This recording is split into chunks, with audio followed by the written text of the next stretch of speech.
And finally, in this round, Ian and Graeme, no more Mr. Spice Guy. This is Mr. Fuller, isn't it? Simon Fuller, who was the manager of the Spice Girls, who have dumped him. The rebellion led by Ginger Spice, I believe, wasn't it? I think that's right. Yeah. It's important to get these facts right. That's right. Some said because of his relationship with Baby Spice.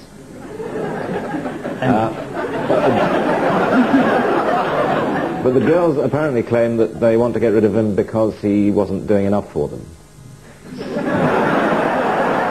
I'm not sure that's what Emma said, but... It's girl power. Simon Fuller's a man, so he's got to go. Yeah. And they're going to, run their own lives, girl power. They're really going to go for it, and, go for it, and really run things their way. It's going to be great. You just watch. But you know about this, Greg, because you used to be a pop star, didn't you? Yes, I was once. Yeah. You're on top of the pops then? Yes. Really? Did you get to know What with? Well, I was in the goodies, and we were a bit nervous about going on top of the pops, us sort of sad old men, and we got there and found that they were all sad old men. Have you met the Spice Girls, Kirsty? You must have done it at the Channel 5 launch, didn't you? First day with that. I wasn't important enough to go to that. No, they were on their own. I did go to an audience with the Spice Girls on Sunday nights. And how was that? It was wonderful. Is that news or comment? That was definitely comment, yeah. And did they get some Spice Boys up on stage, is that right? They did. They had Richard Madeley. All the stars were there. Right. And they had some other people, Jonathan Ross, and they dressed them up as Spice Boys. In an amusing and ribald fashion. Indeed. How we laughed.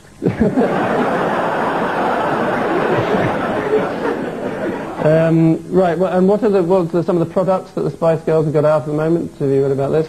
Air, earth, fire and water, I believe.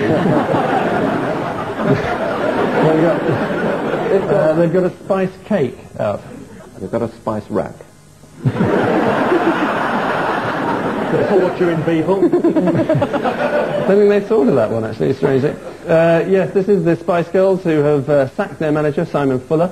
Despite their fame, love hasn't been easy to find for Baby Spice, Emma Bunton. Sometimes I think guys just want me because I'm a Spice Girl. If only they could see through that to the blonde, blue-eyed multimillionaire beneath. So at the end of that first round, as Carol Vorderman would doubtless point out, the teams boast the familiar scoreline of the cube root of 64 all.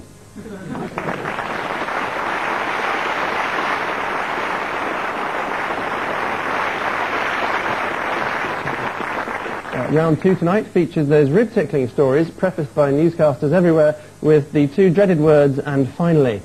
Yes, the heartwarming exploits of local pets, rude-looking vegetables or royalty. So here's the first one.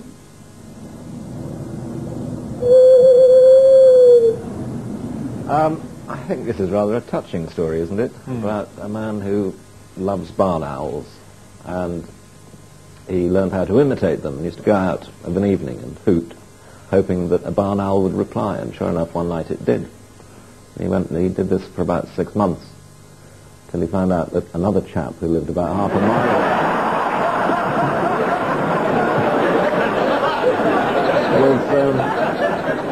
was also a barn owl fan, and he was...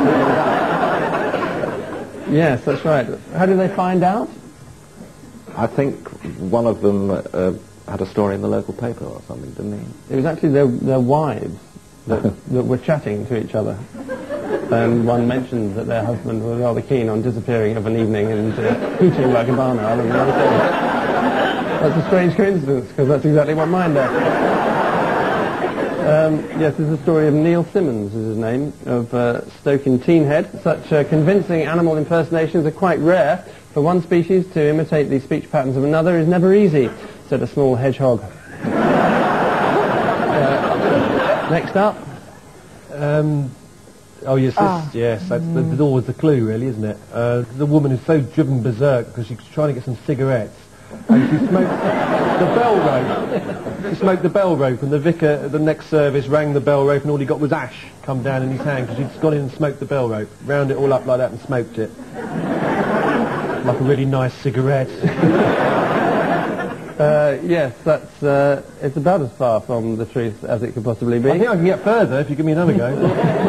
Okay, go ahead. Was it that woman who was complaining about the church bell noise and saying, if you ring those bells anymore, I'm going to come down and smash the door in with a hammer?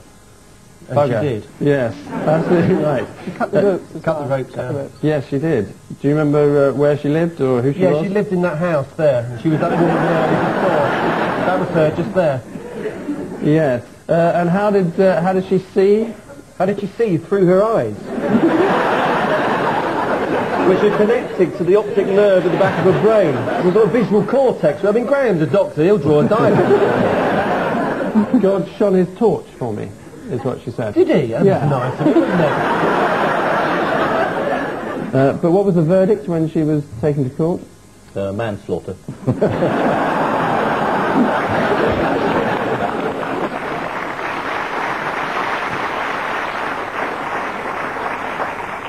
She was found guilty but let off, so you're in the right area. This is Mrs. Midge Mather, who was arrested for vandalising her local church of St. Swithin. Midge. Her first name, Midge. Her real name's Mosquito, but they Yeah.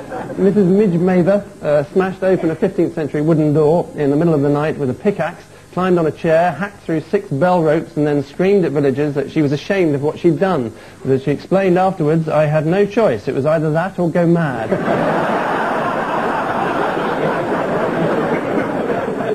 And finally, big egg timer. Very big egg timer. Suspiciously grey matter inside it. Oh dear. Ah, yes. I think that's afraid that's so. him, isn't it? In the egg timer. Yeah, I think it's the lady who uses her husband's ashes to time her eggs. Is that? and why would she do such a thing? I don't know. Cruelty, I suppose. I mean, no chance of RIP, is there? I mean, sitting there quietly. Oh, she's at it again. There we go. It was his idea, though, wasn't it? It was the husband's idea. There was something about being useful around the house. Yeah. I think he hadn't done his share of the domestic duties in his lifetime, and he felt that after his death he could time eggs and that sort of thing. There was a case just after the war when a family used to get a food parcel from America once a year at Christmas with flour and stuff in it. And one year it contained an uncle who wanted to be buried in England, but they didn't realise, and they made the cake with it. And then there's a fisherman who mixed his with breadcrumbs and used them as bait. He didn't use them as bait. Unless he's a very clever fisherman. That is true, yes. Maybe he had a leg done first.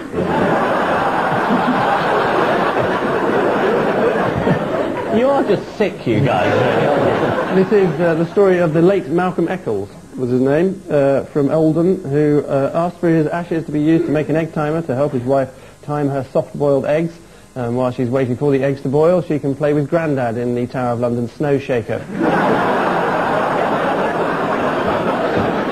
Was this on Channel 5? Did you have this story? We didn't, no. Could have been a night when you weren't reading the news, Kirsty. I'm always reading the news. Well, you're not reading it tonight. How do you know? I'm assuming you're not reading it tonight. Well, what time are we going out at right now? About 10:30. Yeah, and our news is out at 8:30. 8:30. Right. So, So you I will could have work- been. yeah. How about yesterday? I was yesterday too. Yeah, I was yesterday.